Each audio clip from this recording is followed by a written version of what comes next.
एक बार फिर से एक नई वीडियो में शुरुआत करते हैं। तो हमने जो विद्युत धारा पढ़ रहे थे अध्याय 4 जो फिजिक्स का एक भाग है कि नहीं। तो हमने इसका भाग 1 पढ़ लिया था। अभी जो है इसका भाग 2 होगा, उसके बाद भाग 3 आएगा। तो आज ये भाग 2 है और भाग 2 को देखेंगे। और भाग 2 से बहुत सारा सवाल पूछा जाता है, जैसे कि ओम के नियम क्या है इसके सत्यापित करें। और 2 नंबर में पूछा जाता है कि इसे जो एमीटर है और वोल्ट मीटर क्या है इसके बारे में 2-4 बात लिखना है, ठीक है। तो ये सब पूछा जाता है। और उसके बाद पूछा जाता है जो होगा पृष्ठ धारा और प्रत्यावर्ती धारा किसे कहते हैं। तो ये सब भी क्या करता है परीक्षा में पूछा जाता है। तो हम जितने ही पढ़ा रहे हैं सारे परीक्षा में पूछा गया है और उसी के देखते हुए हमने नोट्स को तैयार किया है, ठीक है।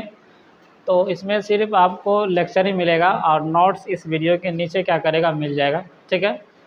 तो हम देखते हैं किसी जो अध्याय 4 है विद्युत धारा, इसको पढ़ने का प्रयास करते हैं। तो हमने पहले पढ़ लिया भाग 1, अब इसका भाग 2 होगा। तो आज का जो मेरा पॉइंट होगा समझने का वह है एमीटर, ठीक है। एमीटर और जो है वोल्ट मीटर। वोल्ट मीटर क्या है, ठीक है। एमीटर और वोल्ट मीटर क्या है, तो ध्यान से समझो और एक एक बात को क्या करना लिखने जाना है। तो हम क्या करते हैं दोनों को एक ही बार में बता देते हैं ताकि क्या होगा समझाने में आसानी हो, ठीक है। तो देखो तो हम इधर पढ़ लेते हैं एमीटर को और उधर पढ़ लेंगे हम वोल्ट मीटर को। तो एक ही बार में 2-2 क्वेश्चन बन जाएगा। अगर पूछे आपके सिर्फ एमीटर क्या है तो इधर का वाला खाली लिख देगा।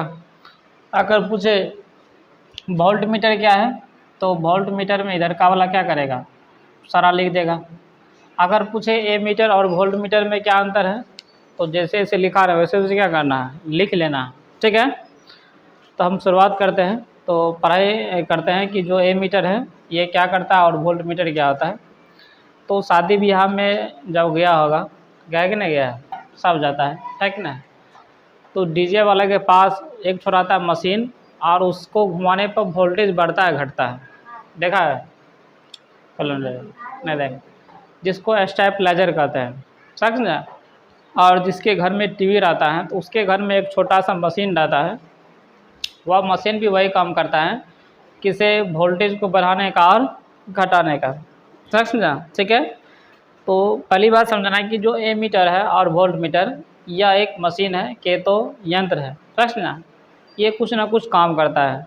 तो काम क्या करता है तो सबका काम करने का अलग है, समझ रहा कि नहीं समझ रहा।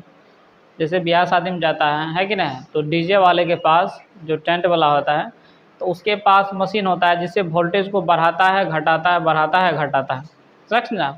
उसमें तुम देखा होगा कि इसे इस तरीक़ा से उसमें कांटा लगा होता है, ठीक है। तो देखो इस तरीक़ा का इसमें लिखा रहता है कुछ ना कुछ और यहाँ पे एक कांटा लगा होता है किसे ये ऊपर नीचे क्या करता है। यहाँ पर लिखा रहता है 50 वोल्ट 100 वोल्ट 200 वोल्ट 250 वोल्ट 300 ऐसे करके। तो कांटा अगर इसके पास है तो 200 पास है तो 200 वोल्टेज हो। तो वोल्टेज कम भी रहता है तो क्या करता है उसको घुमा करके जो है वोल्टेज को बढ़ाया जाता है और घटाया भी जाता है। तो कम वोल्टेज भी रहेगा तब भी उसको क्या करेगा घुमा करके जो है वोल्टेज क्या करते हैं बढ़ा देते हैं, ठीक है। तो एमीटर और वोल्ट मीटर क्या है, यह एक मशीन है के तो यंत्र है। ये काम क्या करता है तो कोई वोल्टेज का बढ़ाने का काम करता है और कोई जो विद्युत धारा है उसको नापने का काम करता है। ऐसे हम बहुत सारा चीज़ कर सकते हैं। हम एक एक बारी बारी देखते हैं ये सब क्या चीज़ है। तो पहला बात समझा कि समझा, ये एक मशीन की तरह कार्य करता है, ठीक है। तो जो एमीटर है परीक्षा में बार पूछा जाता है कि एमीटर क्या है, समझा। तो एमीटर से हम क्या करते हैं इससे हम विद्युत धारा नापते हैं, समझना, करंट को, समझे। जैसे कि इस तार के अंदर कितनी बिजली बह रहा है तो हम क्या करेंगे एमीटर लाएंगे और इस तार में लगा देंगे और उससे क्या करेंगे हम पता कर लेंगे कि बिजली कितनी है, समझ गया कि ना समझ गया, ठीक है। तो एमीटर क्या करता है कि यह हमको विद्युत धारा को क्या करता है नापता है, विद्युत धारा, समझा, यानी कि से कितनी करंट है या नहीं। लेकिन उसके बाद जो वोल्ट मीटर है, क्या है वोल्ट मीटर, ये वोल्ट मीटर क्या करता है ये विद्युत धारा नहीं बल्कि वोल्टेज को नापता है, समझा, ठीक है। तो वोल्ट मीटर क्या करता है, ये हमको वोल्टेज या कहे तो विभवांतर का ऐसा मतलब क्या होता है, वोल्ट होता है कि ना। तो वोल्ट मीटर का क्या काम है, तो वोल्ट मीटर का काम है ये इसको वोल्टेज को नापना, कहे तो विभवांतर को नापना, समझना, ठीक है। जब भी हमको जैसे कि ए मीटर छोटका है या बड़ा रहेगा, तो आगे हम पढ़ाएंगे कि श्रेणी क्रम क्या होता है, समांतर क्रम क्या होता है, समझना। तो देखो अभी हम सिर्फ समझाना है किसे, जैसे किसे अगर ये एक कोई मशीन है, कहे तो एमीटर है, तो सब मशीन में क्या होता है, दो ठो तार रहता है घुसाने वाला, है कि ना, पता है। जैसे किसी चार्जर देख लो, चार्जर में क्या है, दो ठो तार है घुसाने वाला, है कि ना, ठीक है। चाहे टीवी लाएगा तो प्लग घुसाने के लिए दो ठो तार होता है। तो समझो कि से ये भी एमीटर है और ये भी क्या है, एमीटर। तो जब भी हम एमीटर को लगाएंगे तो एक आगे लगाएंगे एक पीछे लगाएंगे, ऐसे करके के तो आगे हम पढ़ेंगे इसको क्या कहता है, तो इसको कहते हैं श्रेणी क्रम, समझ ना। अभी सिर्फ समझना है क्योंकि श्रेणी क्रम का खानदानी को पढ़ना है, अभी सिर्फ ऐसे ही समझना है कि से एक आगे लगाएंगे एक पीछे लगाएंगे तो ये क्या होगा, हमको एमीटर होगा। इस ये जो ऐसे करके हम लगाए इसको हम कहते हैं श्रेणी क्रम। तो जो एमीटर होगा हम इसको श्रेणी क्रम में जोड़ेंगे, लेकिन हम इसी के ऊपर ऐसे करके हम लगा देते हैं और इसको तार इधर जोड़ देते हैं, इसका तार इधर जोड़ देते हैं, तो ये हो जाएगा। इस तरीक़ा से अगर हम लगाएंगे तो ये हो जाएगा वोल्ट मीटर। ये वोल्ट मीटर नहीं, एक श्रेणी क्रम, इसका नाम होगा समांतर क्रम, समझ ना। तो अभी तुमको ये नहीं समझना, खाली इतना समझना है कि जो एमीटर है तो उसको हम कहीं पे लगाएंगे मशीन को, तो कैसे लगाएंगे, तो खाली इतना याद रखना है कि श्रेणी क्रम में लगाएंगे, समझ ना, ठीक है। और इसको जो लगाएंगे इसको हम लगाएंगे समांतर क्रम में, ठीक है। तो याद रखना किसे, जो एमीटर है अगर हम इस मशीन को कहीं पर लगाएंगे तो किस तरीक़ा से लगाएंगे, तो श्रेणी क्रम से, जान रहे, श्रेणी क्रम से। लेकिन जब हम वोल्ट मीटर को बात करेंगे तो ये होगा समांतर क्रम से, समांतर क्रम से, समझा, ठीक है। तो जो एमीटर है हम उसको कैसे लगाएंगे, श्रेणी क्रम से, और जो वोल्ट मीटर है उसको हम कैसे लगाएंगे, समांतर क्रम से, समझना। ये आगे हम पढ़ेंगे, अभी हम तुरंत जस्ट बाद दृष्ट धारा और प्रत्यावर्त धारा के बाद श्रेणी क्रम क्या होता है और समांतर क्रम क्या होता है, ठीक है। तो इसको ज़्यादा टेंशन लेने की बात नहीं है, ठीक है। तो देखो जैसे ए मीटर है, तो अभी जैसे कि अभी यहाँ पे बिजली आ रहा है कि ना, हम यहाँ पे बड़का बड़का डीजे लगा देंगे, तो यहाँ का क्या करेगा, वह डीजे वोल्टेज को सोख लेता है, समझा, ठीक है। जैसे का तो देखता होगा कि डीजे और बजता है तो वोल्टेज अप डाउन मतलब कम बेसी होते रहता है, देखा है, देखा है, हाँ वही बल्ब में, ठीक है। तो बल्ब ले पता किया जाता है कि वोल्टेज कम है कि मतलब कितना दिख रहा है या नहीं दिख रहा है कि ना। जैसे कि यहाँ हम डीजे लगाएंगे, एक बल्ब लगा देंगे, तो डीजे खूब बिजली खाएगा तो वोल्टेज रोशनी कम हो जाएगा, है कि ना। अगर डीजे रोशनी कम खाएगा तो वोल्टेज रोशनी क्या करेगा, बराबर रहेगा, है कि ना। जैसे अभी ये पंखा चल रहा है और ये बल्ब भी जल रहा है कि ना, तो पंखा भी चल रहा है तो इसका रोशनी अप डाउन नहीं हो रहा है कि ना, मतलब पंखा ज़्यादा वोल्टेज नहीं खा रहा है ये पंखा, समझ ना। लेकिन इसी में हम इतना लोड दे देंगे ज़्यादा तो इस बल्ब का रोशनी क्या करेगा, थोड़ा सा कम हो जाएगा, समझ ना। तो उसी तरीका से समझना है किसे, जो ए मीटर है अगर हम ए मीटर लगाएंगे तो ज़्यादा वोल्टेज खाएगा वो नहीं, समझ ना। मतलब इसका जो प्रतिरोध है ये शून्य हो जाता है, मतलब ज़्यादा नहीं रहता। प्रतिरोध शून्य होने का क्या मतलब, हम पहले पढ़ाए थे, प्रतिरोध मतलब क्या चीज़, विद्युत धारा के जो प्रभाव होगा उसको रोकेगा, वही ना। तो ये जो है विद्युत धारा के प्रभाव को रोकता नहीं, अगर रोक देता तो वोल्टेज कम हो जाता, ठीक है। तो ये हमको रोकता नहीं है। तो ए मीटर जो है इसका प्रतिरोध हमको शून्य हो जाता है, समझ ना, ठीक है। तो जो आ मीटर के तो ए मीटर है इसका प्रतिरोध क्या हो जाता है, शून्य के बहुत ही कम हो जाता है, ठीक है। इसको बहुत कम याद रखना, ठीक है, बहुत कम। लेकिन जो वोल्ट मीटर होगा क्या होगा, वोल्ट मीटर इसका जो प्रतिरोध होगा के तो आर ये अधिक होगा, समझा, बहुत अधिक। तो वोल्टेज वाला काम क्या करे, जो वोल्ट मीटर है तो वो थोड़ा सा वोल्टेज खाता है, तो इसका जो होगा प्रतिरोध ये क्या होता है, थोड़ा सा बहुत ज़्यादा, मतलब कि विद्युत धारा को ये रोकता है, समझ गया कि नहीं, समझ गया, ठीक है। तो उसके बाद यही चीज़ जो अभी हम तुमको पढ़ाएं किसे, इसको शून्य मान लो, ठीक है। इसी के दूसरी भाषा में इसको याद रखना किसे, ये क्या होता है, अनंत होता है, ठीक है। बहुत कम मतलब जीरो, और जो बहुत ज़्यादा मतलब ये अनंत का सिंबल है, ठीक है। तो हम पढ़ाए थे कि जो एमीटर का संकेत है, तो अगर आप कहीं पे एमीटर लिखते हैं तो उसको क्या करना, इस तरीक़ा से लिखना, हाँ एमीटर को ही आम मीटर कहा जाता है, ठीक है। तो ए मीटर जहाँ भी हम लिखेंगे क्या करेंगे, इसका जो संकेत होगा इस तरीक़ा से होगा, और जो वोल्ट मीटर है तो इसका जो संकेत होगा तो इस तरीक़ा से होगा। समझा। मान लो जैसे हम कहीं पे एक विद्युत परिपथ बनाते हैं, ठीक है। विद्युत परिपथ के तो किस तरीक़ा से एक पूरा सर्किट तैयार हो जाता है, जिससे बल्ब पर क्या करेगा, हमको जल जाएगा। तो हम क्या करते हैं, यहाँ पे एक बल्ब लगा देते हैं, ये बल्ब का सिंबल है ना, है कि ना। तो उसके बाद हम क्या करते हैं, यहाँ पे एक वोल्ट मीटर लगा देते हैं। ये वोल्ट मीटर लगाने से हमको क्या हो गया, हमको पता चलेगा कि से जो विद्युत धारा है यहाँ पे वोल्टेज कितना जा रहा है। समझ जा। तो हम क्या करेंगे, यहाँ पे एक वोल्ट मीटर लगा देंगे ताकि पता चलेगा कि हमको वोल्टेज कितना जाता है। तो ये पूरी परीक्षा में पूछा जाता है, तो एक बार फिर से इसको क्या करते हैं, रिविजन कर लेते हैं, ठीक है। कि ए मीटर और वोल्ट मीटर क्या है, एक मशीन है। ये काम क्या करता है, तो ए मीटर हमको विद्युत धारा को नापता है, लेकिन जस्ट इसका उल्टा याद रखना कि जो वोल्ट मीटर ये हमको वोल्टेज को मापता है। और ए मीटर है, इसको हम श्रेणी क्रम में जोड़ेंगे और इसको समांतर क्रम में जोड़ेंगे। अभी हम समझेंगे कि आगे श्रेणी क्रम समांतर क्रम क्या होता है। ए मीटर का जो प्रतिरोध होगा के तो आर, ये बहुत ही कम होगा और इसका बहुत ही ज़्यादा। तो इसी को हमने दूसरी भाषा में लिख दिया कि प्रतिरोध बहुत ही कम मतलब शून्य के बराबर, और जो इसका जो प्रतिरोध होगा बहुत ज़्यादा मतलब के तो अनंत, ये अनंत का सिंबल है, ठीक है। ऐसे हम लिखेंगे, समझना कि अनंत है। और जो ए मीटर है उसका जो संकेत है इस तरीक़ा से हम कुछ दर्शाएंगे, और जो वोल्ट मीटर उसका संकेत कुछ इस तरीक़ा से क्या करेंगे, हम दर्शाएंगे, ठीक है। तो ये सब आपके नोट्स में हमने क्या क्या लिख दिया है, ठीक है। तो आगे जो है मेरा वह है दृष्ट धारा और प्रत्यावर्ती धारा क्या होता है, इसको देखो और समझो।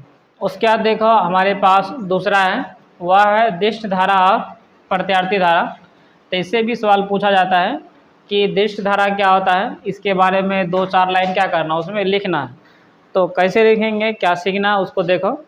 या इसका दूसरा सवाल बन सकता है कि जो दृष्ट धारा है और प्रत्यावर्ती धारा है, दोनों में क्या कीजिए, एक अंतर लिखिए। एक अंतर नहीं पूछता है, 2 अंतर, 3 अंतर, 4 अंतर लिखिए, ठीक है, ठीक है। तो अंतर लिखेगा तो अगर 2 नंबर में रहेगा तो 2-3 अंतर डाल देना है, और 5 नंबर रहेगा तो उसको क्या करना, विख्यात में क्या करना, बनाना, ठीक है। तो अभी जो हम बताएंगे ये समझो 5 नंबर वाला ही है, ठीक है, ठीक ना। और 2 नंबर में पूछेगा तो इसमें से 2-3 पॉइंट क्या करना, उठाकर उसमें दे देना है, और ये हमको 2-3 नंबर का हो जाएगा, ठीक है। तो देखो जो दृष्ट धारा है और प्रत्यावर्ती धारा है, दोनों के बारे में समझते हैं। तो ये दृष्ट धारा मतलब क्या हो गया, धारा का जैसे विद्युत धारा, तो इलेक्ट्रिक करंट है कि ना। और जो दृष्ट धारा है तो दृष्ट मतलब डायरेक्ट है, समझ ना। इसमें जो बात करेंगे हम डायरेक्ट करंट की बात करेंगे, और इसमें जो प्रत्यावर्ती धारा है इसका नाम है अल्टरनेटिंग करंट, समझना, ठीक है। तो सीधी सीधी बात के ये जो तुम्हारे पास बिजली आ रहा है कि ना, ऐसा नहीं सोचना है कि इसे सब में बैटरी में जो बिजली बहेगा वही बिजली सगरे बहता है। बैटरी वाला बिजली अलग हो जाता है, और ये जो तुम्हारे पास बिजली आ रहा है ये क्या है, हमारे पास बिजली जो है ये क्या है, अलग है। तो जो विद्युत धारा है ऐसा समझो कि वह अलग अलग रंग का अलग अलग रंग नहीं कर सकते, अलग अलग प्रकार का होता है। तो बैटरी वाला जो करंट है वो करंट अलग है, और ये वाला जो करंट है ये वाला क्या है, करंट हमको अलग है, समझना। तो ये दृष्ट धारा क्या है और प्रत्यावर्ती धारा है क्या है, इसको हम समझते हैं, ठीक है। तो देखो, तो इसमें जो हम बात करेंगे डायरेक्ट करंट का, और इसमें जो बात करेंगे हम अल्टरनेटिंग करंट का। तो देखो ये इसमें क्या होता है, इसमें जो करंट है एक बार आता है एक बार जाता है, एक बार आता है एक बार क्या करता है, जाता है। इसको याद रखना। जैसे कि अभी ये पंखा चल रहा है कि नहीं चल रहा है, तो इसमें एक बार करंट जाया फिर कटा, फिर गया फिर कटा। आप तो बोलेंगे कैसे, इसमें तो करंट हर समय तो भी जाते रहा है, कटता कहाँ, कटता है रहे, नहीं कटता है। लेकिन ऐसा समझो कि से इतनी तेज़ी से कटता है कि तुमको पता नहीं चलता है। जैसे 1 सेकंड बोले तो 1 सेकंड में कम से कम 50 बार कटा, 50 बार गया होगा, समझ ना। इतनी तेज़ी को तुम देख नहीं सकता, देख सकता है, नहीं देख सकता, ठीक है। अमेरिका वाला अर्ज है तो वहाँ का डीसी करंट अति क्या कहते हैं, डीसी नहीं प्रत्यावर्ती के तो अल्टरनेटिंग करंट इससे भी ज़्यादा पावरफुल है। वहाँ पे 60 बेर क्या कटता है 1 सेकंड में, 1 सेकंड में 60 बेर कटा, 60 बेर आया, समझना। तो भारत का जो है इसमें भारत में क्या है 50 बार। तो परीक्षा में पूछा जाता है कि जो भारत का जो विद्युत धारा है इसकी कितनी स्पीड है, तो मतलब स्पीड नहीं, ठीक है, उसको अलग तरीका से पूछेगा, आगे हम बताएंगे। तो याद रखना कि 50 उसको आवृत्ति पूछा जाता है, हर्ट्ज। तो याद रखना कि इसे SZ लिखा रहता है। तो भारत का जो है वह 50 हर्ट्ज है, और जो अमेरिका वाला है वह क्या है 60 हर्ट्ज का, ठीक है। तो वह तो बात की बात है। तो हम इसको पढ़ रहे हैं कि दिष्ट धारा और प्रत्यावर्ती धारा क्या होता है। तो इसमें क्या होगा, इसमें करंट एक ही बार आएगा, फिर कम बेस नहीं होगा, मतलब किसे जितना आ गया उतना, ऐसा नहीं किसे एक बार आया फिर कटा, फिर एक बार आया फिर कटा, ऐसा कोई बात नहीं है। जैसे देखो ये जो तार है, तो इसमें मान लो किसे करंट आया, समझा। अगर ये डायरेक्ट करंट रहेगा तो अगर इस यहाँ पे 220 वोल्ट आ रहा है तो एनी टाइम हर समय में हर सेकेंड में 220 वोल्ट रहेगा, किस में, डायरेक्ट करंट वाला में।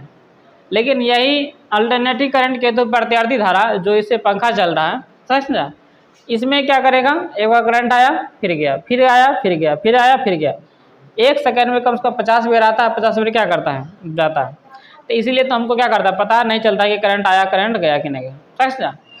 तो इसीलिए देखो वहाँ पे क्या लगा हुआ है, जो देखा होगा पंखा में एक जिसको कहते हैं हम बैटरी, बैटरी देखिए कि पंखा का इतना रग रहता है गोल सा, देखिए कि नहीं, जिसको हम कंडेंसर कहते हैं, ठीक है। किताब की भाषा में क्या कहेंगे, कंडेंसर। वो किताब की भाषा में कंडेंसर नहीं कहेंगे, बल्कि जो सब पंखा रहता है उसको जो सब बेचता है उसको कंडेंसर कहता है, और गांव की भाषा में उसको बैटरी कहते हैं, और लेकिन जो किताब की भाषा है हम उसमें संधारित्र कहते हैं, समझना, संधारित्र, ठीक है, संधारित्र।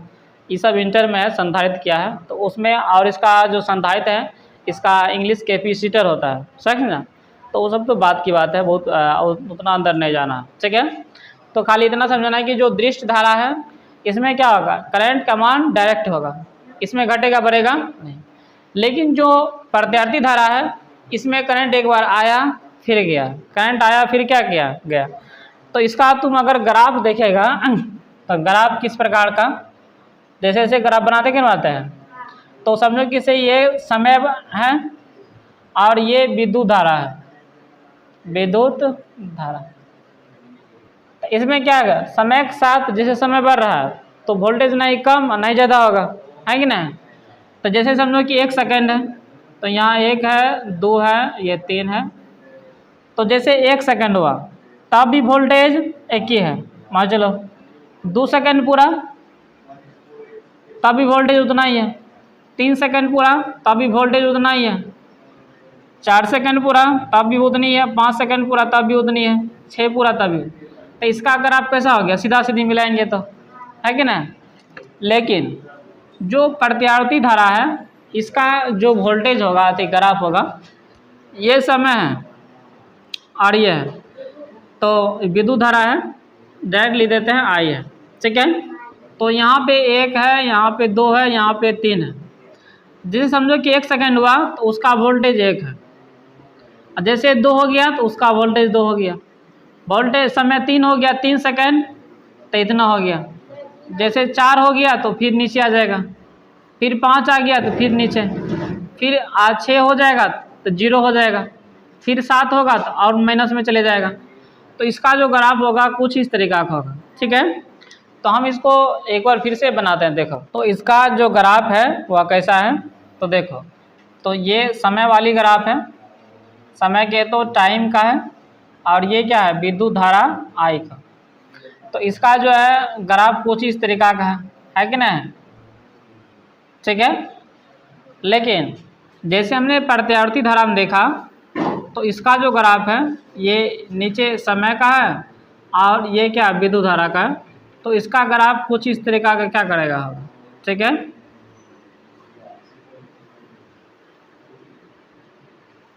समझ गया अंडे, ठीक है।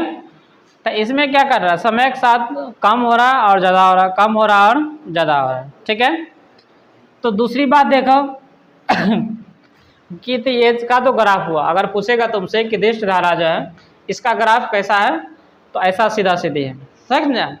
लेकिन जो प्रत्यावर्ती धारा है इसका ग्राफ कैसा है, कुछ इस तरीका का है, ठीक है।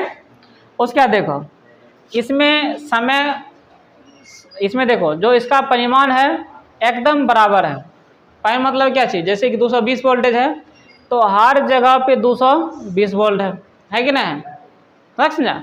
इसीलिए हम इसमें लिखेंगे धारा का परिमाण और दिशा, दिशा समय के साथ स्थिर रहता है, ठीक है, स्थिर रहता है। तो इसका मतलब क्या हो गया, किसे इसका जो वोल्टेज है हर टाइम पे क्या होगा, हमको बराबर बराबर रहेगा। लेकिन जस्ट इसका जो उल्टा देखेगा, इसमें परिणाम के तो 220 वोल्ट रख समझा, एक बार 210 पाएगा, फिर कम होगा।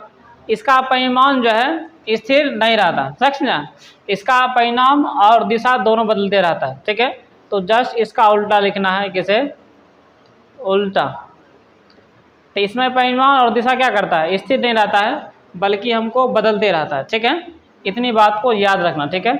उसके बाद देखो, इसका तीसरा बात क्या याद रखना है, किसे, इसका जो ऊर्जा होगा, ठीक है।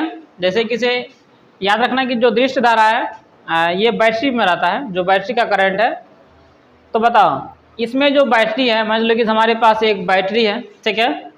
हम उस करंट को लेके जाएंगे पटना तक, तो पटना तक वह करंट नहीं जा जाएगा। यानी कि से अगर हम उस ऊर्जा को एक जगह से बहुत दूर तक ले जाएंगे तो उसका करंट बहुत दूर तक हमको नहीं जाएगा, समझे बैटरी वाला, क्योंकि से बीच में बहुत करंट क्या करेगा, तारे खा जाएगा, तो वहाँ तक पूरा करंट हमको नहीं पहुँच पाएगा। जैसे ये बैटरी जो है 2.3 वोल्ट देता है या 410 वोल्ट देता है, समझा। तो इसमें जो है बिजली एक बार, ऐसा नहीं कि से एक बार बिजली आएगा फिर जाएगा, आएगा जाएगा, इसमें कोई सब नहीं है, डायरेक्ट करंट है। मतलब इसमें बिजली घटता उठता नहीं है, रख समझा, ठीक है। मतलब कि ऐसा नहीं कि 10 वोल्ट है तो तुरंत 10 वोल्ट हुआ और फिर तुरंत जीरो, फिर तुरंत 10 वोल्ट फिर जीरो, ये दृष्ट धारा हमेशा नहीं होता। मतलब बिजली हर समय जाते रहेगा, कटता उठता नहीं, समझ गया। लेकिन प्रत्यावर्ती धारा में क्या है, 220 वोल्ट है तो 220 वोल्ट गया फिर जीरो, फिर 220 वोल्ट फिर जीरो, एक सेकंड में 50 वोल्ट जाएगा आएगा। तो लेकिन ये हम करंट को बोल रहे हैं, अगर तुम बहुत दूर तक ले जाएगा बिजली तो नहीं कटेगा, ऐसा नहीं आती बिजली तो क्या करते हैं, ऐसा नहीं कि 10 वोल्ट है तो एक बार 10 वोल्ट हुआ फिर जीरो, फिर 10 वोल्ट हुआ फिर जीरो, ऐसा नहीं होगा। लेकिन वहाँ तक जाने में इसको खर्चा हो जाएगा बिजली, समझा, ये बात को समझना। मतलब किसे इस करंट आ रहा है, इसमें करंट आ रहा है जा रहा आ रहा जा रहा है, लेकिन इसमें करंट आ नहीं जा रहा, जे है एक के बार जाते रहेगा। लेकिन जो उसमें तार लगा रहे हैं, हम बताए थे कि जो विद्युत प्रतिरोध है वह क्या करता है, धारा की विरोध करता है। तो तार की लंबाई बढ़ाएंगे तो क्या करेगा, प्रतिरोध ढेर का हो जाएगा। अब प्रतिरोध ढेर का हो जाएगा तो प्रतिरोध मतलब विद्युत धारा को ढेर का रोकेगा, और ढेर का रोकेगा तो पटना तक बिजली हमको नहीं पहुँच पाएगा, समझा, ठीक है। हाँ, इसको समझना। तो इसमें जो है अगर एक स्थान से तुम दूसरे स्थान तक ले जाएगा, समझा, तो इसमें ऊर्जा बेसी का खर्चा होगा, समझ गया। यहाँ पे 10 वोल्ट है, 10 वोल्ट का कोनो बैटरी है, और पटना लेके चले गया यह इसमें तार जोड़ करके, तो वहाँ पे मुश्किल से 1 वोल्ट 0 वोल्ट क्या करेगा, पहुँचेगा क्या कि तार की लंबाई बहुत ज़्यादा हो चुका है, इसको समझना, ठीक है। तो इसमें अगर तुम एक स्थान से किसी दूसरे स्थान तक ले जाएगा, समझना, तो इसमें जो ऊर्जा की खपत होगा, ऊर्जा की खपत ये क्या होगा, हमको ज़्यादा होगा। लेकिन देखो ये वाला करंट हमको बाजार से आ रहा है, समझा, अगर ट्रांसफार्मर नहीं लगाते हैं तो 11,000 आ रहा था, यहाँ भी 11,000 पहुँचता, समझ गया कि नहीं समझ गया, ठीक है। लेकिन जो प्रतिरोध तार है वो कुछ रोकबे करता है, तो लेकिन इसमें ज़्यादा एनर्जी खर्चा नहीं होता है, सही समझे। जो इसमें अल्टरनेटिंग प्रत्यावर्ती धारा है इसमें ज़्यादा एनर्जी हमको खर्चा नहीं होता। अगर तुम इसमें एक जगह से कोई दूसरे स्थान तक ले जाएगा तो सगरे करंट जो चलता है वह प्रत्यावर्ती धारा ही चलता है, समझा। ऐसा कभी भी नहीं हो सकता है कि गांव में एक बैटरी लगा देंगे और उस बैटरी से पूरे गांव में हम लोड दे देंगे तो सबको वोल्टेज उतना हमको नहीं मिलेगा, समझ गया। लेकिन ई वाला में देखो, ई वाला में जितना वोल्टेज हमारा है उतना वोल्टेज तोरो होगा, है कि नहीं। तो इसमें क्या किया, हम एक जगह से अगर हम दूसरे जगह ले गए तो इसमें जो एनर्जी है कि तो ऊर्जा ये बहुत कम क्या करता है, हमको खर्चा होता है, ठीक है। उसके बाद हमारे पास तीसरी बात देखो, ठीक है। तीसरी बात, ऐसा नहीं कि से एक ट्रांसफार्मर होता है, जैसे कि से यहाँ पर देखो ट्रांसफार्मर लगा हुआ है कि ना, तो जैसे वहाँ से तार आया है 11,000 आया कि ना, तो उस ट्रांसफार्मर की मदद से हम उसको क्या करते हैं, वोल्टेज को घटा देते हैं और 220 वोल्ट तक लेकर चले आते हैं, है कि ना। तो लेकिन अगर हम सोचेंगे कि जो दृष्ट धारा है, अगर इसके 5 वोल्ट का बैटरी है और ट्रांसफार्मर लगा के क्या करेंगे, इसके वोल्टेज को बढ़ा देंगे। ट्रांसफार्मर का मेन काम वही है कि वोल्टेज को घटाना और बढ़ाना। सही समझे? तो अगर हमारे पास समझो किसी 10 वोल्ट का बैटरी है, कितना वोल्ट का? 10 वोल्ट का। तो अगर ये 10 वोल्ट का है तो ऐसा नहीं कि हम ट्रांसफार्मर लगा देंगे ऐसे हमको वोल्टेज को बढ़ा देंगे, इसमें दृष्टि धारा वैसा कोई काम नहीं हो सकता है। ठीक ना? अगर ऐसा हो जाता तो सबटा 5 वोल्ट के बैटरी कीन लेता, एक ट्रांसफार्मर कीन लेता और घुमा करके वोल्टेज बढ़ा देता, वह से पंखा चलाता। समझ रहे? समझ रहे? ऐसा करता है कोई? नहीं करता। किया क्योंकि जो प्रत्यादृष्ट धारा है इसको तुम ट्रांसफार्मर की मदद से वोल्टेज को बढ़ा के और घटा नहीं सकता। दृष्ट धारा कौन सा होगा? जितने बैटरी होगा सब में। ठीक समझे? ठीक है, बैटरी वाला जो करंट होगा वो सब दृष्ट धारा में आता है। ठीक है, वो सब डायरेक्ट करंट देता है। ठीक है, उसके बाद लेकिन इसमें जो होगा अल्टरनेटिंग करंट के तो प्रत्यावर्ती धारा, इसमें तुम ट्रांसफार्मर लगा करके इसके वोल्टेज को समझे इसको बढ़ा भी सकता है और क्या कर सकता है? घटा भी सकता है। सही समझा? ठीक है, इसमें ट्रांसफार्मर लगा देंगे तो देखो ट्रांसफार्मर लगल रहता है और उससे क्या करता है? वोल्टेज हम उसमें कम कर देता है कि ना? उसका देखो 5वां। ठीक है, तो जो दृष्ट धारा है तो ये बैटरी वाला करंट हुआ कि नहीं हुआ? तो बैटरी वाला करंट जो है याद रखना किसे, ये हमको कम खतरनाक होता है, ज़्यादा खतरनाक नहीं होता। इसको तुम भी छू भी लेता है कि नहीं? लेकिन इसको छू दिखाओ किसको? प्रत्यावर्ती धारा को, है कि नहीं? ठीक है, तो इसका ये जो है बहुत ज़्यादा क्या करेगा? बहुत ज़्यादा हमको खतरनाक होगा, बहुत ज़्यादा। समझना? ये हमको कम खतरनाक होता है। ठीक है, तो एक बार फिर से हम रिवीजन करते हैं। हमने कैसा पढ़ा कि एक पढ़ा हमने दृष्ट धारा, एक पढ़ा प्रत्यावर्ती धारा। तो जो दृष्ट धारा है ये समय के अनुसार बराबर रहता है, इसका जो परिमाण है ये नियत रहता है, विद्युत धारा जो है। ठीक है, और उसके बाद जो प्रत्यावर्ती धारा है इसमें समय के साथ जो है विद्युत धारा ये हमको परिवर्तन होते रहता है, एक जैसा नहीं रहता। ठीक है, बदलते रहता है। तो वही बात हमने यहाँ लिखा, परिमाण और दिशा क्या करता है? स्थिर रहता है, और इसका जस्ट उल्टा इसमें स्थिर नहीं रहता। ठीक है, और इसमें जो दृष्ट धारा है एक जगह से दूसरी जगह ले जाएगा तो इसमें जो ऊर्जा होगा कि तो एनर्जी बैटरी का जो वोल्टेज होगा वो हमको कम पड़ जाएगा, और लेकिन इसमें कोई फर्क नहीं पड़ेगा, एक जगह से दूसरी जगह ले जाएगा तो एनर्जी ज़्यादा खत्म हमको नहीं होगा।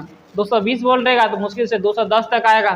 ठीक है, उसके बाद देखो इसमें जो है ट्रांसफार्मर की मदद से, किसकी मदद से?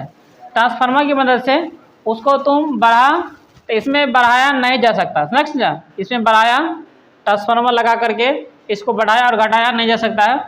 और इसमें क्या है? ट्रांसफार्मर की मदद से तुम इसको बढ़ा सकता भी है और क्या सकता है? घटा भी सकता है। और ये कम वोल्टेज के कारण हमको कम खतरनाक होता है, और ये अधिक वोल्टेज के कारण क्या होता है? हमको अधिक खतरनाक होता है। ठीक है, इतनी बात को याद रखना। उसके बाद हम पढ़ते हैं ओम के नियम। ये कितनी बार में परीक्षा में पूछा गया है, इसको ध्यान से देखना। अगला जो है मेरा है ओम का। अब देखो ओम का नियम क्या है, इसको हम पढ़ते हैं। तो देखो ओम जो है एक वैज्ञानिक था, है कि नहीं? और तुमको पता है कि जो प्रतिरोध है इसका भी ऐसा मतलब क्या होता है? ओम ही होता है कि नहीं? तो ये ओम एक वैज्ञानिक था, उसने कुछ बताया। क्या बताया? किसे उसने यही बताया किसे, जैसे किसे हमारे पास एक तार है, समझ रहे हैं? हमारे पास क्या है? एक तार है। कहा किसे इसमें ताप में कोई परिवर्तन नहीं कीजिए। समझ रहे? ताप में कोई परिवर्तन नहीं कीजिए। जैसे किसे देखो इसमें ये है एक तार के तो चालक तार है, हम यहाँ पे आग नहीं लगाएंगे, ना ही इसमें हम आग लगाएंगे और ना ही इस पर कोई प्रेशर डालेंगे। समझ गया? क्या समझ गया? तो कहा आप अगर किसी चालक तार में ताप, दाब और एक ठो कौन चीज़ ने कहा है अभी याद नहीं आ रहा, आगे हम बता देंगे। ठीक है, तो ताप और दाब में कोई परिवर्तन नहीं करेगा। समझा? ताप और दाब में कोई परिवर्तन, ताप के तो क्या चीज़ इसमें ना ही नीचे से हम आग देंगे और ना ही इसको कस के दाबेंगे, ये सब कुछ नहीं करेंगे। जितना ताप है उतना रहने देंगे, जितना प्रेशर उतना रहने देंगे। समझा? और जहन तार है उसको उतना रहने देंगे। तो कहा अगर ऐसा होता है, क्या होता है? अगर हम दैती भाषा में समझा रहे हैं, अगर ऐसा होगा तो जब जब आप इस तार में वोल्टेज को बढ़ाइएगा, किस चीज़ को? वोल्टेज को, तो विद्युत धारा भी क्या करेगा? उतना ही बढ़ेगा। समझा? किसे जब जब आप किसी चालक तार है, उस चालक तार में ये जो तार है, इसमें जब जब आप वोल्टेज को बढ़ाइएगा तब तब भी क्या करेगा, विद्युत धारा हमको बढ़ते रहेगा। समझ गए अंडे? ठीक है। तो इसके हम के किताब भाषा में समझाते हैं। किताब भाषा में इसने यही कहा कि से कोई चालक तार है, उस चालक तार में जो ताप है और दाब है और जो पदार्थ की प्रकृति है, ये सबको हम नियत रखते हैं, मतलब इसमें कोई परिवर्तन नहीं करते हैं। तो अगर उस तार में जितना भी वोल्टेज है, अगर उस वोल्टेज को बढ़ाइएगा तो साथ साथ क्या करेगा, विद्युत धारा भी बढ़ेगा। अगर आप विद्युत धारा को बढ़ाते हैं तो क्या करेगा, वोल्टेज भी बढ़ेगा। समझा? ठीक है। तो लेकिन परीक्षा में जो पूरा लिखना कहेगा कि ओम के नियम किसे कहते हैं, इसको सत्यापित करें, तो उसमें तुमको पूरा चीज बताना है। क्या बताना है? किसे?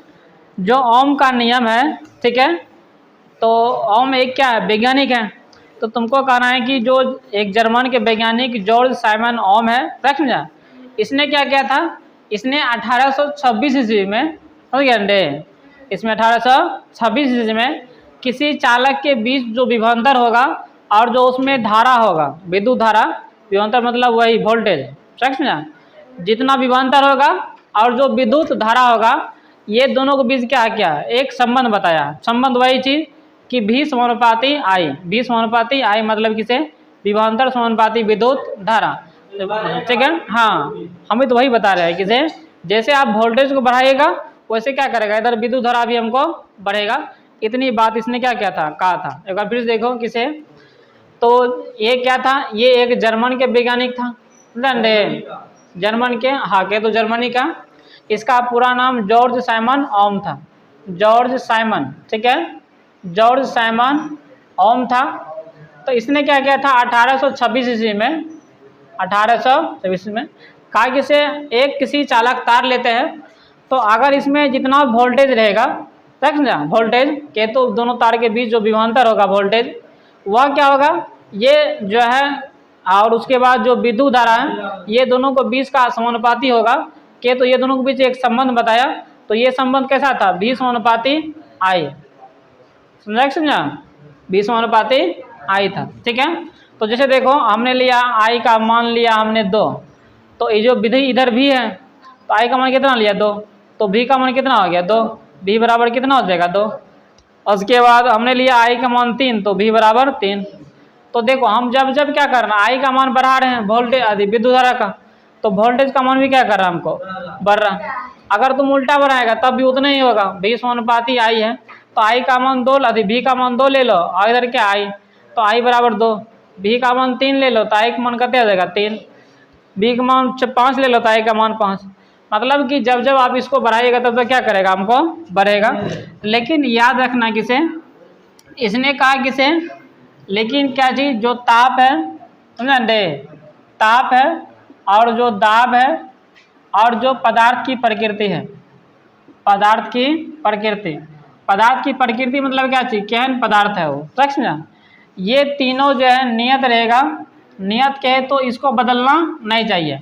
ऐसा नहीं कि से अब वहाँ पे हमने आग दे दिया बहुत सारा, ओम कहेगा कि से आप ही तो कहे थे कि से जब जब वोल्टेज को बढ़ाइएगा तो विद्युत धारा का मान बढ़ेगा, है कि ना। तो लेकिन जैसे वोल्टेज बढ़ेगा तो हमने क्या किया, एक तार है यहाँ पे हमने आग बहुत लगा दिया, समझा। तो आग लगाएंगे, तुमको पता है कि प्रतिरोध बढ़ जाता है कि ना, तापमान निर्भर करता है। जब तापमान ज़्यादा होगा क्या होगा, प्रतिरोध हमको ज़्यादा हो जाएगा। तो बताओ यहाँ हमने 220 वोल्ट दिया था, तो ओम साहब को जाके कहेगा किसे, आप ही तो बताए थे किसे, वोल्टेज को बढ़ाइएगा तो विद्युत धारा भी क्या करेगा, बढ़ेगा। लेकिन अब विद्युत धारा नहीं बढ़ेगा, क्या कि जैसे इसमें हम क्या किए, आग लगा दिए, तो इसका प्रतिरोध क्या हो जाएगा, कम हो जाएगा। अब प्रतिरोध कम होगा तो विद्युत धारा उतना हमको नहीं बहेगा, 150 हो जाएगा। कहेगा ओम साहब आप गलत थे, आप गलती बताए थे। तो ओम साहब पहले ये कह दिया कि ना ही ताप को बढ़ाना है, ना ही दाब को बढ़ाना है, और ना ही पदार्थ की प्रकृति को क्या करना, हमको चेंज करना। अगर ये सब नियत रहेगा तो हमको जो विद्युत धारा होगा और जो विभवांतर होगा ये आपस में क्या होगा, समानुपाती होगा। इतनी बात समझा, बोलो समझा। इसके बाद देखो, तो इसके बाद और सारा चीज़ पे पढ़ना है, लेकिन हम उसमें नोट्स में लिख दिए हैं कि से बाकी सब क्या करेगा, क्लास में तुमको बताया जाएगा। ठीक है। तो अब जो बना रहे हैं अब इसके बाद ये सारा क्या करना है तुमको, क्या करना है, कॉपी में लिखते जाना है, ठीक है। तो क्या कहा किसे जो विभवांतर है, विभवांतर और विद्युत धारा, विद्युत धारा आपस में समानुपाती होता है,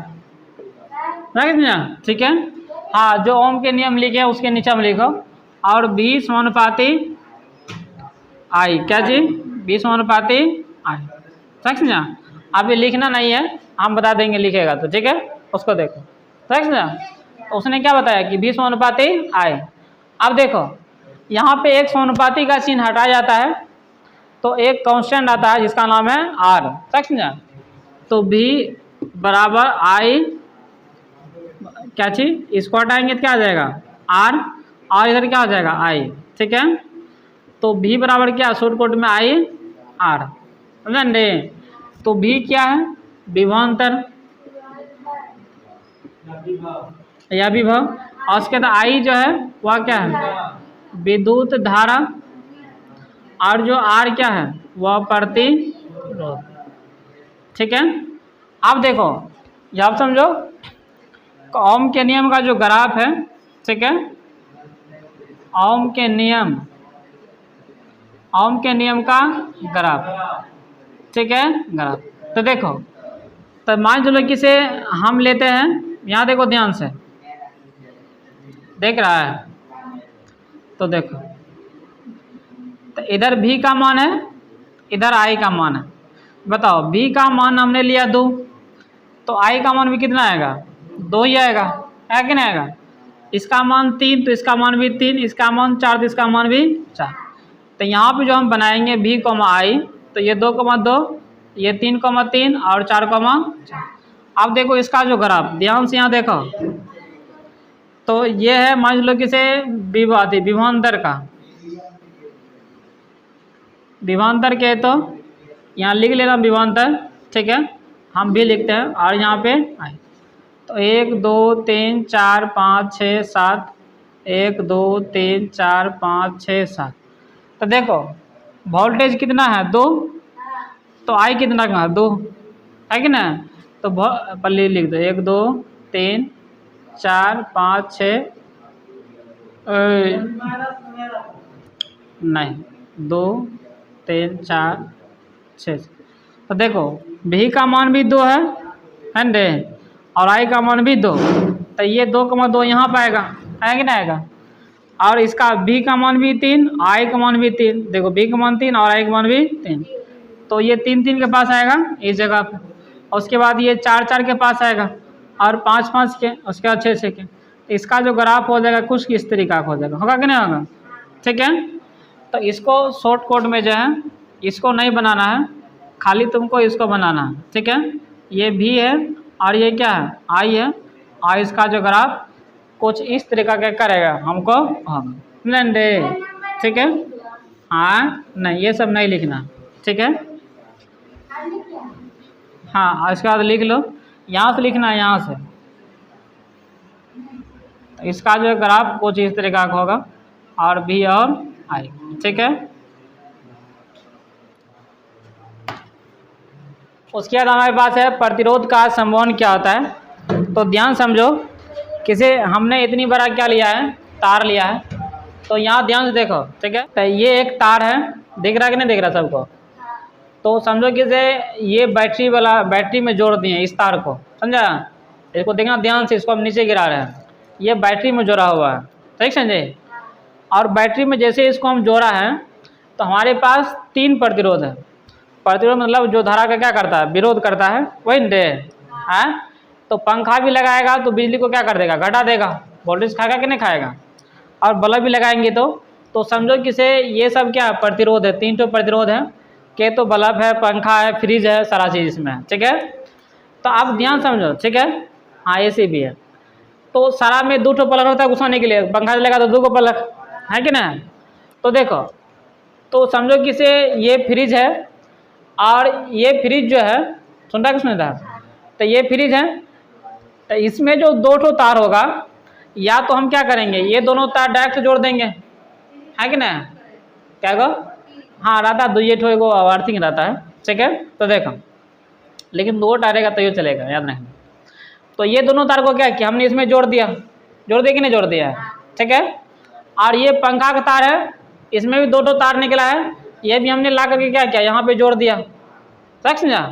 और ये क्या बल्ब है, इस बल्ब का भी तार क्या किया हमने जोड़ दिया, समझा। या तो हम इसको इस तरीका से जोड़ेंगे तब भी क्या करेगा, ये चलेगा, समझ रहे हैं। अब ध्यान समझो, ये जो फ्रिज था इसमें दो गो तार था, तो एक तार इधर और एक तार यहाँ पे, दोनों तार यहाँ पे हैं। हम क्या करेंगे, एक तो तार जो इधर रहेगा उसको हम समझो कि यहाँ पे जोड़ दिए हैं, समझा। और एक तार और बचा हुआ है, इसमें बचा हुआ है, यहाँ देखा एक तार और बचा हुआ है। ये तार को क्या करेंगे हम, तो ये जो पंखा है, इस पंखा में भी दो को तार होगा जोड़ने वाला, एक तार पंखा वाला और एक तार फ्रिज वाला, दोनों को जोड़ देंगे। एक फैन पंखा वाला बचेगा, तार बचेगा कि नहीं बचेगा। अब लेकिन हम क्या किए, जो पंखा वाला तार बचा है उसको हम इस तरीका से क्या किया, उसको जोड़ दिए, ठीक है। तो ये सारा काम एक बार बोर्ड पर देखते हैं, ऐसे समझ में नहीं आएगा, ठीक है। देखो क्या चीज, तो एक बैटरी है, समझ गए अंडे। और हमने क्या किया, एक हमने यहाँ पे पंखा लगा दिया, ये फैन लिखे हैं, ठीक है, पंखा, इसमें दो ठो तार होगा, एक तार ये निकाल दिए। अब एक हमने फ्रिज लगाया, इस फ्रिज में भी दो को तार है, फ्रिज को फर्स्ट लिखते हैं, ठीक है। अब ये देखो, तो हम क्या करेंगे, ऐसे करके जोड़ेंगे तब भी पंखा भी चलेगा और फ्रिज भी चलेगा, सही समझ गया। लेकिन हाँ ये बैटरी है, ठीक है। आप समझो एक बैटरी और लिया हमने, इसमें भी दो तार है, इस बार यहाँ पे ये पंखा है और यहाँ पे ये क्या है, फ्रिज है। इसमें बताओ दो ठो तार है, इसमें भी क्या दो को तार है। तो एक तार इसको इसमें जोड़ दो और एक तार इसमें जोड़ दो, तो ये पंखा चलना चालू हो जाएगा। और इसी वही तरीका से एक तार इसमें और एक तार इसमें, तो ये क्या करेगा, फ्रिज चलना चालू हो जाएगा। तो मतलब कि से इसको हम क्या कर रहे हैं, दो तरीका से जोड़ रहे हैं, एक ये तरीका है और ये क्या है, ये तरीका है कि नहीं। तो इसमें देखो, अगर तुम इसमें यहाँ से लाइन काट देगा यहाँ से, तो देखो ये लाइन फ्रिज में जा रहा था पंखा में, अब पंखा में नहीं जा रहा है, जा रहा है बोलो ना रे, नहीं जा रहा। ये जो पंखा है इसमें जो पंखा में लाइन जा रहा था, हमने क्या किया, यहाँ से काट दिया, तो अब पंखा में लाइन नहीं पहुँच रहा। लेकिन पंखे वाला लाइन देखो कहाँ पहुँच रहा था, फ्रिज में। तो जब हम यहीं से लाइन काट दिए तो नहीं पंखा चलेगा, नहीं क्या करेगा, फ्रिज चलेगा। लेकिन इसमें देखो हमने एक तार काट दिया यहाँ से, एक ही तार, तो अगर हमने पंखा वाला तार काटा है तो पंखा नहीं चलेगा, लेकिन फ्रिज वाला देखो तार जा रहा है कि ना, जा रहा। तो हम किसी चीज़ को दो तरीका से जोड़ सकते हैं, समझा। एक तुम्हारे पास ये वाला तरीका है और एक तरीका ये वाला है। तो किताबी भाषा में ये दोनों का नाम है, समझा, क्या नाम है। अगर हम ऐसे करके जोड़ते हैं तो इसको हम कहते हैं श्रेणी क्रम, समझा। क्या चीज, श्रेणी क्रम। अगर हम ऐसे जोड़ते हैं तो इसका नाम हो जाता है समांतर क्रम, ठीक है। तो अब देखो प्रतिरोध का समूहन क्या चीज़ है, तो प्रतिरोध के समूहन मतलब हो गया कि जब दो या दो से अधिक प्रतिरोध रहेगा, समझा, उसको तुम नियम अनुसार, तुम्हारे पास कौन कौन नियम है, या तो ये नियम से या तो ये नियम से, ये दोनों नियम अनुसार क्या करेगा, जोड़ेगा, तो हम उसको प्रतिरोध का समूहन कहेंगे। और प्रतिरोध को जोड़ने का, जो समूहन करने का हमारे पास दो तरीका है, एक ये वाला तरीका और ये वाला तरीका। ऐसे जोड़ेंगे तो श्रेणी क्रम, ऐसे जोड़ेंगे तो समांतर क्रम। तो श्रेणी क्रम का जो परिभाषा है ये बहुत लंबा सा है, समझना, ठीक है, उसको याद नहीं करना, हम बताते उसको याद करना, ठीक है। तो समझो कि से हमारे पास ये तीन यंत्र है और ये तीनों यंत्र को हम श्रेणी क्रम में जोड़ेंगे, समझ गए। ये क्या यंत्र है, तीन ठो मशीन है के, तो एक पंखा, एक फ्रिज, एक क्या है, बल्ब है। ये तीनों यंत्र को हम अभी हम श्रेणी क्रम में क्या करते हैं, जोड़ रहे हैं। इसको तुम लोग ध्यान से देखो। तो देखो ये पंखा है और पंखा में समझो कि से दो ठो तार निकला रहता है कि ना। तो समझो कि से इसका ये पहला सिरा हुआ और इसका ये क्या हो गया, दूसरा सिरा, तो समझ गया। यानी कि तो पहला तार, ये क्या है, दूसरा तार। एक हमारे पास बल्ब है, इस बल्ब में भी दो को तार होगा, तो इस बल्ब का ये पहला हुआ और ये क्या हुआ दूसरा, समझ गए? ये बल्ब का पहला और ये क्या हो गया दूसरा। और एक हमने लिया फ्रिज, समझा, उसका ये पहला और इसका ये दूसरा, हुआ कि नहीं हुआ? तो अब देखो एक प्रतिरोध का, ध्यान समझो, एक प्रतिरोध का पहला सिरा और उसी प्रतिरोध का दूसरा सिरा, समझ क्या? एक प्रतिरोध का पहला सिरा है और उसी प्रतिरोध का क्या है दूसरा सिरा, समझा? तो दूसरा सिरा जो है एक प्रतिरोध और लेते हैं, समझा? दूसरे प्रतिरोध का ये कौन सिरा है, ये पहला दूसरा है पहला, तो दूसरे प्रतिरोध का पहला सिरा से जोड़ देंगे, समझा? और दूसरा प्रतिरोध का दूसरा सिरा और तीसरे प्रतिरोध का पहला सिरा से क्या करेंगे हम जोड़ देंगे। तो अगर हम इस प्रकार से जोड़ते हैं ये क्या होगा श्रेणी क्रम समूह। अगर परीक्षा में भूल जाएंगे तो कैसे याद करेंगे, तो देखो ध्यान से, ठीक है? तो तुमको याद करना है किसे, हमारे पास 3 यंत्र है कि नहीं? तो देखो 3 यंत्र, हमने एक यंत्र बना दिया और एक प्रतिरोध यहाँ पे, एक प्रतिरोध यहाँ पे। तो ये पहला प्रतिरोध, ये दूसरा, ये तीसरा। तो ये पहला प्रतिरोध का ये पहला सिरा हुआ कौन दे, और पहला प्रतिरोध का दूसरा सिरा, और दूसरा प्रतिरोध का पहला सिरा और दूसरा प्रतिरोध का दूसरा सिरा, तीसरा प्रतिरोध का पहला सिरा और तीसरा प्रतिरोध का दूसरा सिरा, है कि नहीं? तो ध्यान समझो, पहला प्रतिरोध का दूसरा सिरा, सुन रहे हैं, पहला प्रतिरोध का दूसरा सिरा दूसरे प्रतिरोध के पहले सिरा से जुड़ा हो, समझा? दूसरे प्रतिरोध का पहले सिरा से जुड़ा हो, हाँ, और दूसरे प्रतिरोध का दूसरा सिरा, दूसरे सिरा ना, दूसरा प्रतिरोध का दूसरे प्रतिरोध का दूसरा सिरा और तीसरा प्रतिरोध का पहला सिरा से जुड़ा हो, तब इस प्रकार के समूह को क्या कहेंगे हम श्रेणी क्रम समूह, समझा? ठीक है? तो जस्ट इसका उल्टा, ठीक है? क्या हुआ, पढ़ाई लिखा है लेकिन व्यायाम करना जो है, हाँ, समझने की बात है, ठीक है? गर्मी बहुत लग रहा है जो है। तो देखो एक बार और देखो, ये पहला प्रतिरोध का दूसरा सिरा है और दूसरा प्रतिरोध का पहला सिरा, और दूसरा प्रतिरोध का दूसरा सिरा और तीसरा प्रतिरोध का पहला सिरा से जुड़ा हो, समझा? तो इस प्रकार के समूह को क्या कहेंगे हम श्रेणी क्रम समूह, समझा? उसके बाद देखो हम समांतर क्रम में क्या करते हैं, तो देखो ध्यान से, समांतर क्रम में एक ऊपर एक नीचा ऐसे करके याद रखना, ठीक है? तो इसमें भी समझो हमने 3 यंत्र लिया है, ठीक है? ये सब प्रतिरोध है, तो बल्कि ये पहला प्रतिरोध, ये दूसरा और ये तीसरा। इसका भी देखो, ये पहला सिरा, इसका क्या है दूसरा सिरा, इसका पहला सिरा, इसका दूसरा सिरा, इसका ये पहला और इसका क्या है दूसरा। तो ध्यान समझो, पहले प्रतिरोध का पहला सिरा और दूसरे प्रतिरोध का पहला सिरा और तीसरे प्रतिरोध का पहला सिरा, तीनों क्या हो एक में जुड़ा हो, समझ गए? फिर से एक बार समझो, समझेगा परिभाषा अपने मन से बदल के लिख सकता है, समझा? ठीक है? देखो कैसे, पहला प्रतिरोध का पहला सिरा दूसरा प्रतिरोध का पहला सिरा जुड़ा हो, और ऐसा भी लिख सकता है तीसरा प्रतिरोध का पहला सिरा दूसरा प्रतिरोध का पहला सिरा जुड़ा हो, ऐसे में बता, ऐसे लिखा हुआ है। यहाँ देखो फिर से, पहला प्रतिरोध का पहला सिरा और दूसरा प्रतिरोध का पहला सिरा जुड़ा हो, और उसके बाद तीसरा प्रतिरोध का पहला सिरा दूसरा प्रतिरोध के पहला सिरा जुड़ा हुआ कि नहीं जुड़ा हुआ, ठीक है? ये सब आपस में एक ही बार में जुड़ा हुआ। उसके बाद कॉमा, पहला प्रतिरोध का दूसरा सिरा दूसरा प्रतिरोध का दूसरा सिरा जुड़ा हो, और तीसरा प्रतिरोध का दूसरा सिरा और दूसरा प्रतिरोध के दूसरा सिरा से जुड़ा हो, समझा? तब इस प्रकार के समूह को हम क्या कहेंगे समांतर क्रम समूह, समझा? तो इसको एक बार फिर से हम रिफ्रेश करके बताते हैं, ठीक है? इसके बाद देखो, तो इसमें जो जैसे ऐसे करके तुमको दे दिया जाएगा, तुमको कहेगा कुल प्रतिरोध इसमें कितना होगा, समझा? पूछेगा कुल प्रतिरोध कितना होगा, ठीक है? तो यहाँ पे लिख देते हैं हम कुल प्रतिरोध।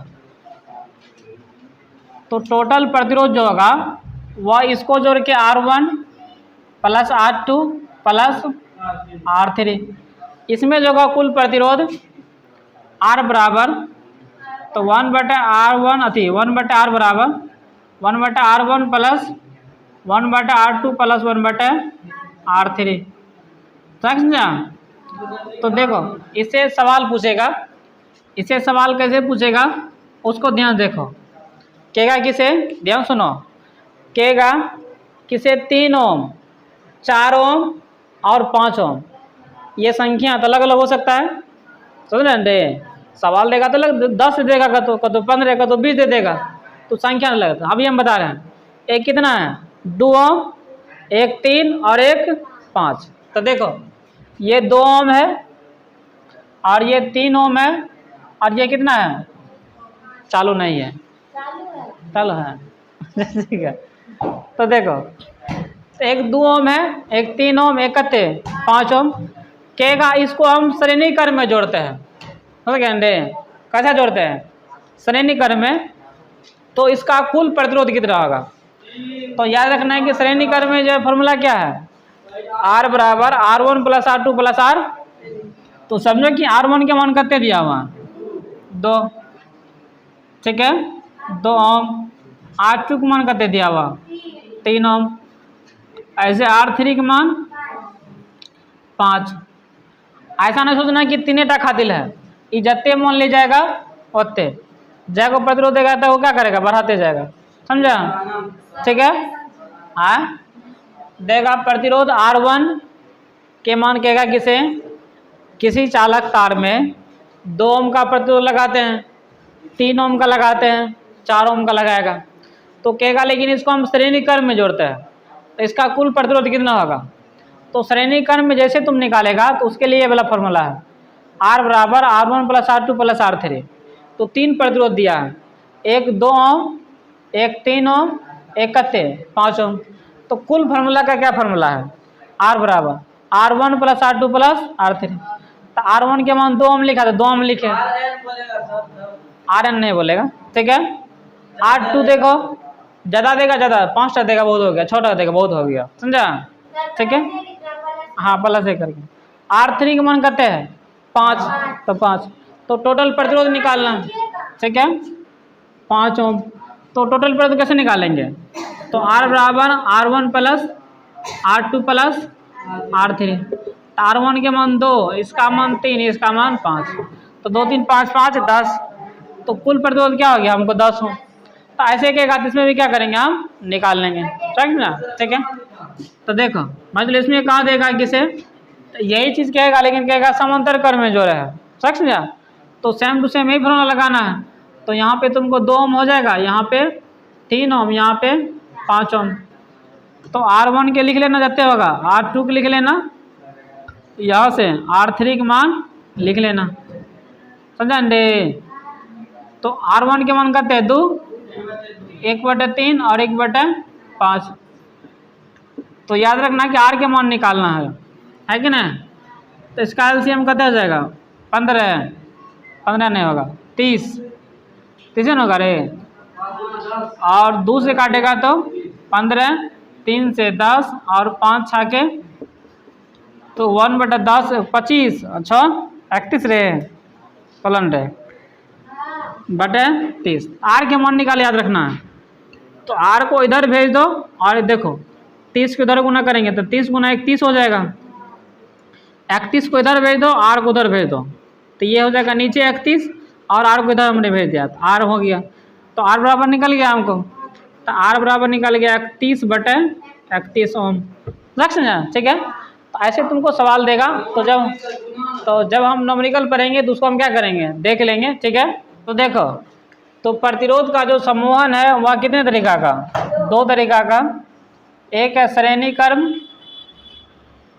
और एक क्या है दूसरा समांतर क्रम, ठीक है। तो श्रेणी क्रम कहेगा तो इस तरीका का और समांतर क्रम कहेगा तो इस तरीका का।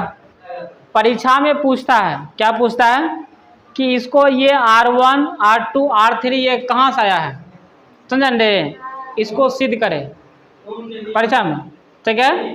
परीक्षा में पूछता है कि R बराबर R1 plus R2 plus R3 ये कहाँ से आया है। परीक्षा में पूछता है 1/R बराबर R1 प्लस R1 ये सब कहाँ से आया है, सच ना।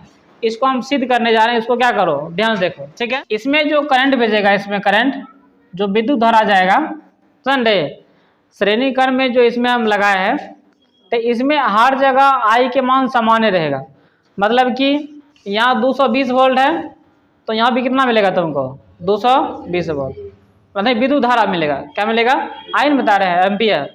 यहाँ 2 एम्पियर है तो यहाँ भी कितना मिलेगा तुमको 2 एम्पियर। समझा? सुने दे। लेकिन जो वोल्टेज है भी वो अलग हो जाएगा। जैसे कैसे?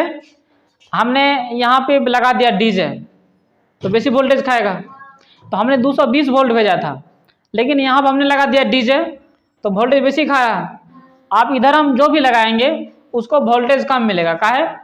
क्या कि से पहले ये क्या किया, सब डीजे वोल्टेज खा गया। समझ गए इंदे? ठीक है, तो याद रखना कि जो श्रेणी क्रम होगा, श्रेणी क्रम, इसमें जो होगा आई क्या होगा, आई समान होगा। समझ गए इंदे? आई समान, लेकिन भी जो होगा वह क्या होगा, अलग के तो भिन्न होगा। समझ गए अंडे? भी मतलब वोल्टेज, वोल्टेज क्या होगा, भिन्न होगा। तो तुम बताओ कि जो ओम के नियम है, समझ गए अंडे, ओम का नियम, तो ओम के नियम क्या कहता है, V बराबर आई आर, है नहीं कहता है, V बराबर आई आर। तो हर जगह देखो आई क्या है, समान है कि ना, आयन समान के ना है, ठीक है। और लेकिन V वोल्टेज क्या है, अलग अलग है। V वोल्टेज क्या है, अलग अलग है। तो हर जगह वोल्टेज निकाल लो कितना कितना है, समझ गया? हर जगह क्या निकाल लो, वोल्टेज कितना कितना है। तो देखो, तो V बराबर जो आई आर होगा, क्या होगा, आई आर, ठीक है।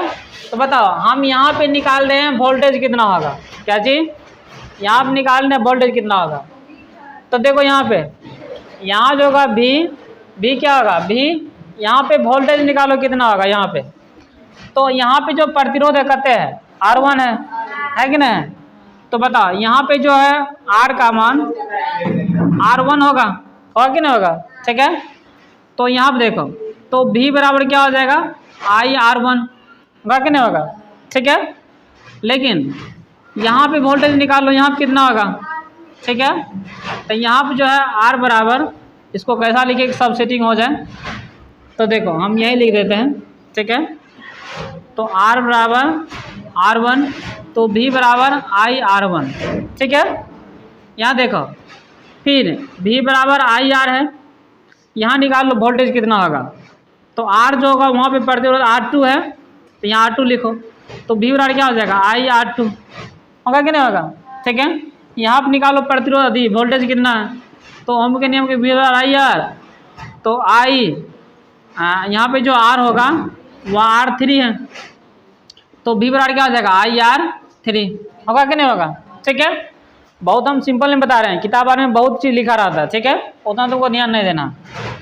तो उसका देखो कुल, यहाँ देखो कुल क्या चीज़, कुल विभवांतर के तो वोल्टेज, कुल वोल्टेज कितना होगा।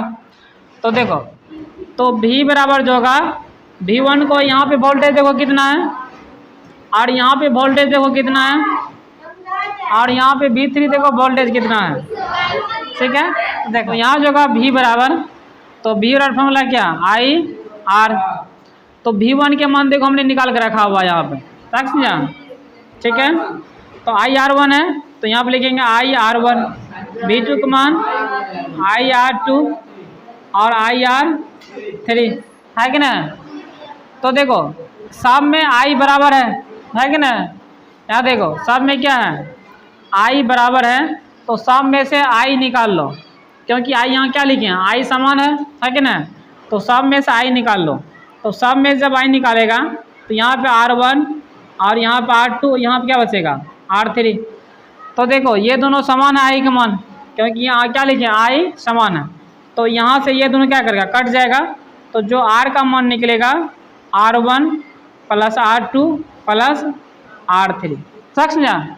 तो यहाँ पे इसमें जो कुल प्रतिरोध निकलेगा, कुल प्रतिरोध, तो क्या हो जाएगा, R बराबर R1 plus R2 plus R3, समझा।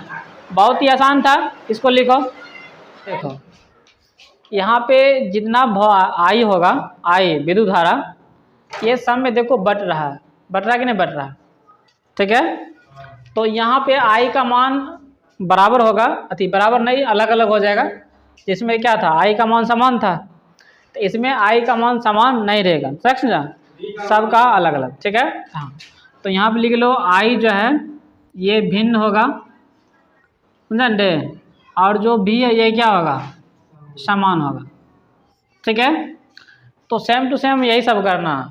तो ओम के नियम के अनुसार देखो, ठीक है, नियमानुसार तो हर जगह क्या कर लो, यहाँ पे देखो, यहाँ पे हमने भी निकाला था जो अलग अलग था, यहाँ पे अलग अलग क्या है, आई है, तो हर जगह आई निकाल लो कितना होगा, तो समझे आई। तो देखो, तो ओम के नियम के अनुसार भी बराबर आई आर, हमको क्या निकालना है, हर जगह आई निकालना है, तो आई जो निकालना है तो आर को नीचे भेज दो, तो भी बटे आर बराबर आई, तो हर जगह आई निकाल लो। पहले हम यहाँ पर आई निकालते हैं कितना होगा, समझा, ठीक है। तो I1 I2 और I, तो देखो, तो I बराबर I1, ठीक है। तो जहाँ पे I1 है वहाँ पे जो प्रतिरोध है वह क्या है, R1 है कि ना, यहाँ प्रतिरोध R1 है ही। तो देखो I बराबर V बटे R1 हो जाएगा। जहाँ पे I2 है वहाँ जो प्रतिरोध है R2 है, तो I2 बराबर I2 क्या जगह V बटे R2 है कि ना, प्रतिरोध R2 ये दूसरा जगह, और तीसरा जगह देखो IR3, I जहाँ 3 है वहाँ पे जो प्रतिरोध है वह R3 है, तो I3 यहाँ पे जो हो जाएगा यहाँ पे, तो V बटे R3 है कि ना। तो जो टोटल I होगा क्या होगा, टोटल I, ये सब I को जोड़ के मिलेगा अंडे। तो I बराबर क्या होता है, V बटे R, तो यहाँ लिख दो V बटे R, ये I है याद रखना। I1 क्या मान करते निकला है, V बटे R1, तो V बटे R1। I2 का मान V बटे R2, तो V बटे R2 और V बटे R। तो यहाँ क्या V समान है, क्या है V क्या है, हर समान है, ठीक है। इसमें क्या देखो, इसमें V क्या है, समान है, I क्या भिन्न भिन्न है कि ना। तो देखो ध्यान से, तो V बटे R बराबर, तो V हर जगह बराबर है, तो हर जगह बराबर तो V निकाल लो। तो जब V निकाल लेंगे तो 1 बटे R1 बचेगा, और 1 बटे R2 और 1 बटे R3 होगा कि नहीं होगा। तो E से B क्या हो जाएगा ख़त्म, तो ये हो जाएगा 1 बटे R बराबर 1 बटे R1 प्लस 1 बटे R2 और प्लस 1 बटे, तो देखा ये फार्मूला कहाँ से आया, ठीक है। तो ये समतुल्य प्रतिरोध होगा, समझ ना। इसके नीचे में लिख देना समतुल्य या कुल, समझा, समतुल्य या कुल प्रतिरोध कौन बोला, जो समांतर क्रम जोड़े थे।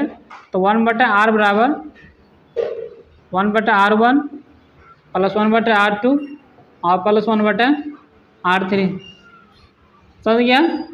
तो ये क्या निकला हमको, कुल प्रतिरोध निकला। तो इसको कहाँ लिखना है, जहाँ पे श्रेणी क्रम का परिभाषा लिखा होगा तो पहले उसको परिभाषा लिखेगा और उसके नीचे में ये सब लिखेगा, और जहाँ पे समांतर क्रम होगा वह सब लिखेगा और उसके नीचे में क्या करेगा, ये सब लिखेगा, ठीक है। इतना बात लिखो, उसके बाद बताते हैं हम।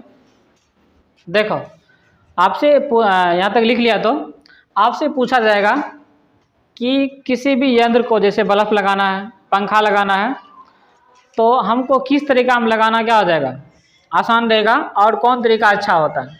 तो देखो होता तो दोनों तरीका अच्छा है, समझा किया क्या कि मान लो तुमने एक यहाँ बल्ब लगाया, समझ रहे, यहाँ देखो एक बार, यहाँ पे क्या लगाया, एक बल्ब, और एक बल्ब यहाँ पे, एक बल्ब यहाँ पे लगाया।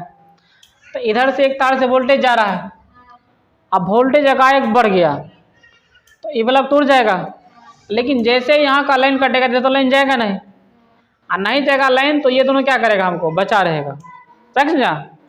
तो ये श्रेणी क्रम तब लाभ होता है जब वोल्टेज अप डाउन होते रहता है, तब, समझा, ठीक है।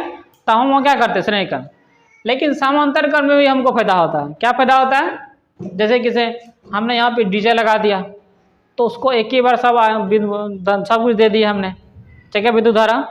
और यहाँ पे कम वाला लगाएंगे तो कम वाला को मिल जाएगा।